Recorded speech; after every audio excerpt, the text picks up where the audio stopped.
रिंकू, हाँ जी। ये देख। आगे तो चले। सत श्री अकाल बीजी। सत श्री अकाल पुत्र। अब साफ दिखाई दे रहा है बीजी। बहुत साफ दिखाई दे रहा है।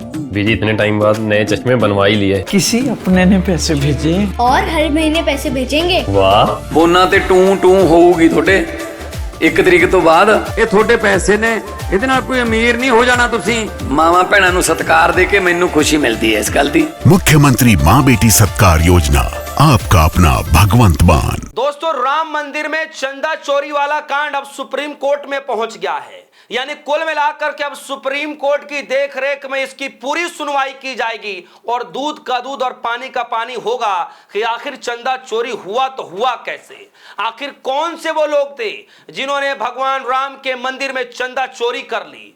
हालांकि वही सुप्रीम कोर्ट है जहां पर बड़े फैसले लिए गए थे इसी राम मंदिर को बनाने के लिए, याद है आप सभी को। और आज इसी सुप्रीम कोर्ट के अंदर में वही राम मंदिर का मसला भी दोबारा आ गया, लेकिन इस बार का मसला चंदा चोरी का है, इस बार का मसला गमन का है। और यही कारण है दोस्तों कि पिछले 1.5 महीनों में लगातार इस चंदा चोरी के खिलाफ न सिर्फ आम लोगों ने, न सिर्फ विपक्षी पार्टियों ने, बल्कि खुद साधु संत समाज के लोगों ने भी सरकार को आड़े हाथ ले लिया कि जिस उम्मीदों के साथ जनता ने आपको सत्ता में बैठाया, आपने उसी चीजों पर गमन करना शुरू कर दिया। खबर है हिंदुस्तान लाइव की। हिंदुस्तान लाइव की खबर जरा देखिए। राम मंदिर चंदा चोरी कांड पर सुनवाई को एससी तैयार, यानी सुप्रीम कोर्ट तैयार। सीजीआई की बनाई बैठक में कौन कौन से जज। तो दोस्तों, मैं इस खबर में बताऊंगा कि सीजीआई साहब तो इस बेंच में है ही हैं, बाकी और भी 2-3 जज हैं, उन जजों के नाम भी मैं आपको बताऊंगा। यानी सुप्रीम कोर्ट के अंदर पहले यह कहा जा रहा था, खबर निकल कर आई कि अभी सुप्रीम कोर्ट तैयार नहीं है जो राम मंदिर में चंदा चोरी हुआ है, लेकिन अब खबर आ रही है कि सुप्रीम कोर्ट भी चंदा चोरी मामले को लेकर के, इस पूरे कांड को लेकर के सुनवाई करने का ऐलान कर दिया है कि अब हम सुनवाई करेंगे इस पे। तारीखों का ऐलान भी कर दिया गया है। मैं तारीख भी बताऊंगा, जजों की बेंच भी बताऊंगा, किसने जो है याचिका डाली वो भी बताऊंगा, आगे क्या कुछ होने जा रहा, सब कुछ मैं आपको इस खबर में बतलाने जा रहा हूं। लेकिन उससे पहले दोस्तों, मैं खबर की शुरुआत करूं उससे पहले जरा इस विजुअल को देखिए। ये तस्वीरें देखिए, ये अयोध्या की तस्वीरें हैं। एक तरफ योगी आदित्यनाथ जिनका हेलीकॉप्टर से आगमन हो रहा है अयोध्या के अंदर, उसी अयोध्या के अंदर कांग्रेस पार्टी के कई नेताओं ने काले झंडे दिखा करके विरोध प्रदर्शन किया कि आपको यहां पर आने की जरूरत नहीं है, क्योंकि आपके सरकार में ही इतना बड़ा चंदा चोरी हो गया, तो आपको यहां आने की जरूरत नहीं है। इस तरीके के आरोप लगा करके कांग्रेस पार्टी के कई लोगों ने योगी आदित्यनाथ जी के उस काफिले का विरोध किया, काले झंडे दिखा करके। खबर आई दोस्तों, खबर में लिखा है, अयोध्या में श्री राम जन्मभूमि तीर्थ क्षेत्र ट्रस्ट को मिले दान में हेराफेरी के आरोपों की जांच की मांग को लेकर सुप्रीम कोर्ट में एक जनहित याचिका लगाई गई है। देश की सर्वोच्च अदालत ने इस मामले पर सुनवाई करने की सहमति भी दे दी है। भारत के मुख्य न्यायाधीश सीजीआई सूर्यकांत की अध्यक्षता में 3 जज की पीठ भी तैयार कर दी गई है। यह पीठ आगामी 13 जुलाई को, यानी कि सोमवार के दिन मामले पर सुनवाई करेगी। यानी सीजीआई साहब की जो बेंच है उनके साथ 3 जज और होंगे। इन 4 जजों की बेंच वाली जज और ये 4 जजों की जो पीठ वाली जो बेंच है, ये इस मामले की सुनवाई करेंगे कि आखिर राम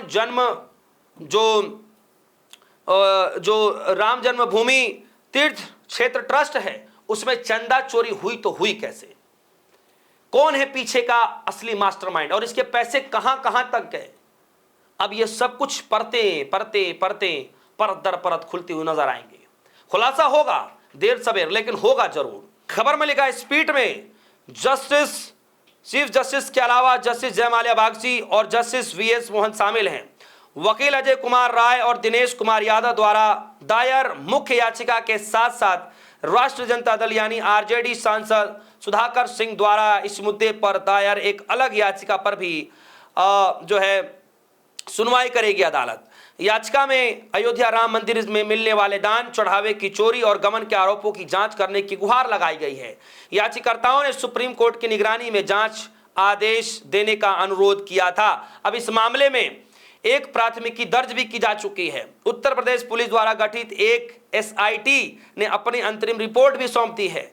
याचिकाकर्ताओं का तर्क है कि मामले की निष्पक्ष, पारदर्शी और समयबद्ध जांच सुनिश्चित करने के लिए सीबीआई के नेतृत्व में एक स्वतंत्र एसआईटी का गठन किया जाना बेहद जरूरी है। इसके अलावा याचिका में उत्तर प्रदेश सरकार और श्री राम जन्मभूमि ट्रस्ट को यह निर्देश दिया जाए कि वह भविष्य में ऐसे आरोपों को रोकने के लिए ट्रस्ट में वित्त और संपत्तियों को मजबूत ऑडिट और निगरानी प्रणाली स्थापित करें।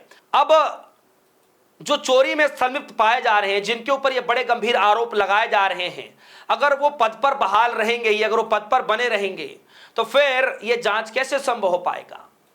भाई सरकार किसकी है? बीजेपी की। सेंट्रल में सरकार किसकी है? बीजेपी की। डबल इंजन की सरकार है। गृह मंत्रालय किसका है? सरकार बीजेपी सरकार की।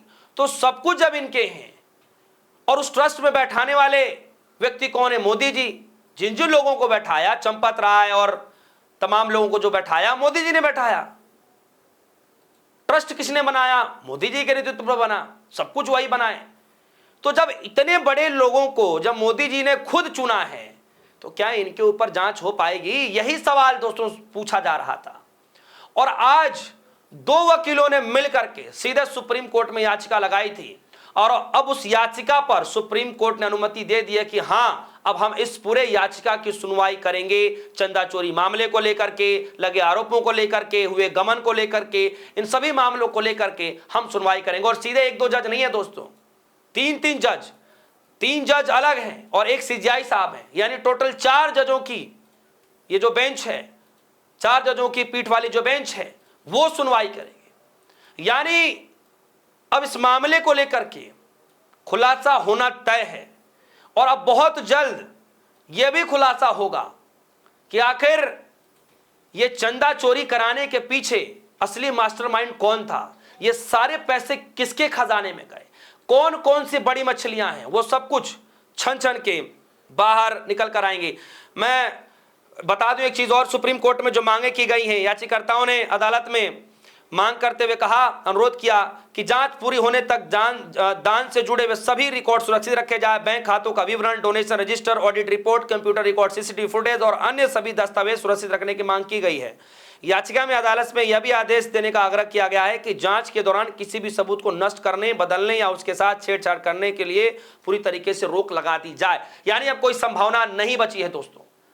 अब देखना दिलचस्प होगा कि सुप्रीम कोर्ट की तरफ से क्या कुछ रुख किया जाता है, किस तरीके से जांच आगे बढ़ती है, क्या कुछ सुनवाई में होगा, ये आने वाले वक्त पर देखा जाएगा। फिलहाल पूरा मामला सुप्रीम कोर्ट की दहलीज पर। इस खबर को लेकर दोस्तों आपकी क्या राय है? वीडियो कमेंट सेक्शन में जाएगा, अपनी राय रखिएगा। फिलहाल के लिए दीजिए इजाजत। देखते रहिए DS4 न्यूज़। धन्यवाद।